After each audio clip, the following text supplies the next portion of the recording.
just a delusion that we share in common, but because we all share that common delusion, it starts to instantiate itself in the actual physical world.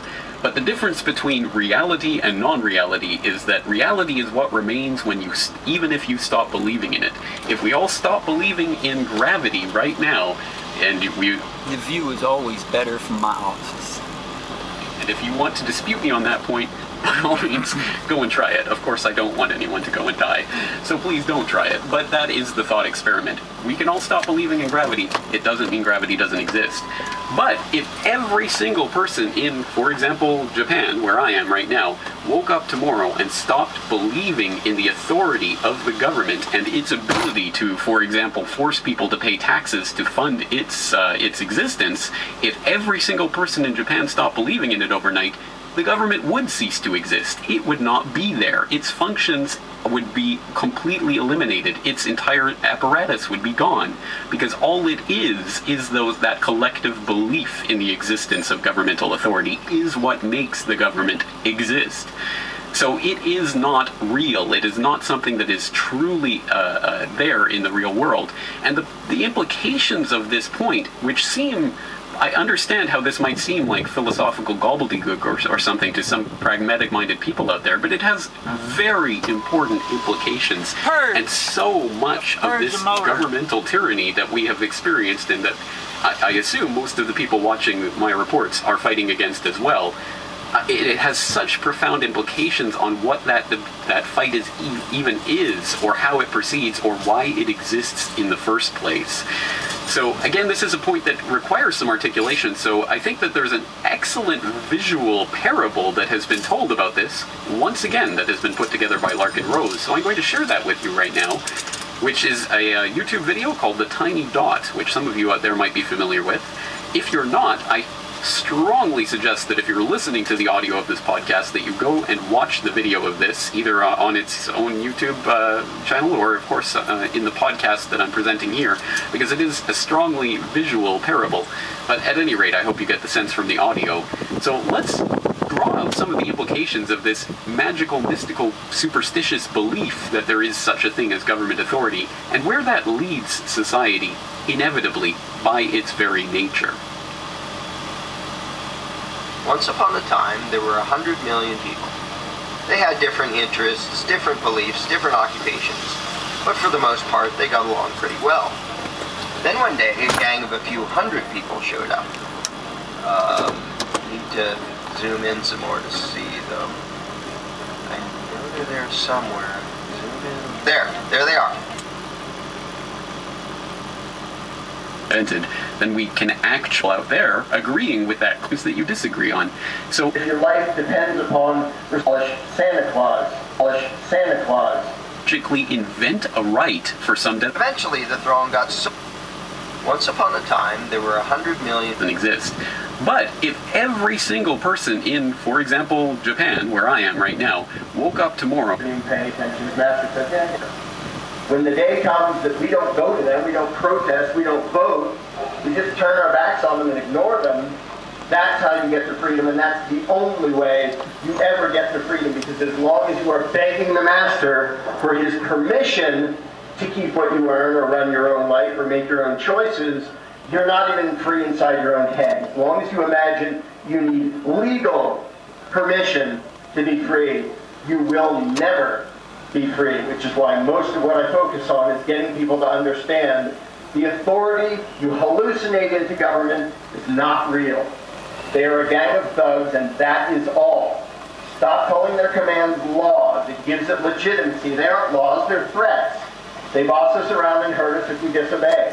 Stop calling their extortion taxation. It's not. It's just extortion. It's just as immoral as a carjacker or a guy on the street robbing little old ladies at gunpoint. When we stop hallucinating them as our rightful masters, they will stop being our rightful masters, because they never were. We were taught to imagine that's what they are. When people say, do you want to abolish government? I say, no, any more than I want to abolish Santa Claus. I just want people to understand it's not real. And if you will deal with your life understanding reality, things work a lot better than if your life depends upon responding to something that isn't real. That, of course, is the incomparable Larkin Rose, previous Corbett Report guest and the author of such works as The Most Dangerous Superstition, talking about how government authority really is not... We have a free society or not. Consider this. I realize that sounds weird if you haven't heard this sort of thing before. Consider this. What if tomorrow morning everybody in the country woke up and for some reason, by selective amnesia, they didn't know what the IRS was? And eventually they'd get letters that said, we're the IRS and you should give us a bunch of money. And they'd go, I don't know who you are, and they'd throw it away. That's the end of the income tax. Didn't take an election, it didn't take legislation. It took people no longer imagining an obligation to bow to a giant extortion racket. That's all. It wouldn't take a revolution. You wouldn't even have to resist. You just ignore them out of power. That's actually kind of the point of the little video, The Tiny Dive. That if you look at the number of extortionists and the number of their victims, it's just ridiculous. We outnumber them a gazillion to one. All of the power they have comes from their victims hallucinating legitimacy to the extortion racket. And it's true of every other law that the politicians want to spew forth. If we don't hallucinate an obligation to bow and obey, they just disappear. They have no power. Authority is always in the eye of the beholder. If we imagine them to be our master, then they are our master. If we stop imagining that, they aren't anymore. Literally, what do you think 400 people in Washington would do if everyone else said, we don't really acknowledge your right to boss us around and take our money? People say, well, what about their enforcers? There wouldn't be enforcers. They're hallucinating it too. Press pause if you want to read this.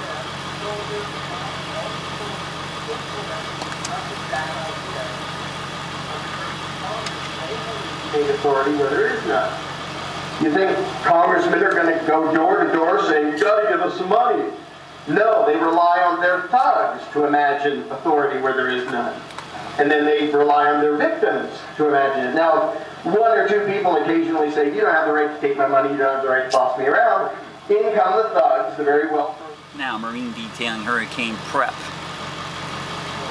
Disobey the rules. My accountant forgot to renew my corporation, but that's better that way, I think.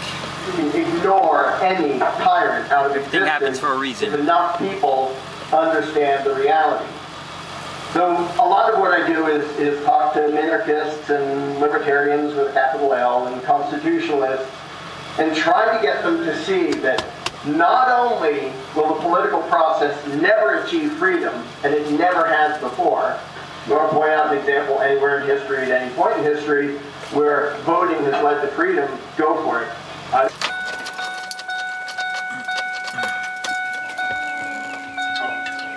And I use the analogy of the slave who every day, thinks what he's going to say to his master, and he gets this eloquent, heartfelt speech of why he should be free.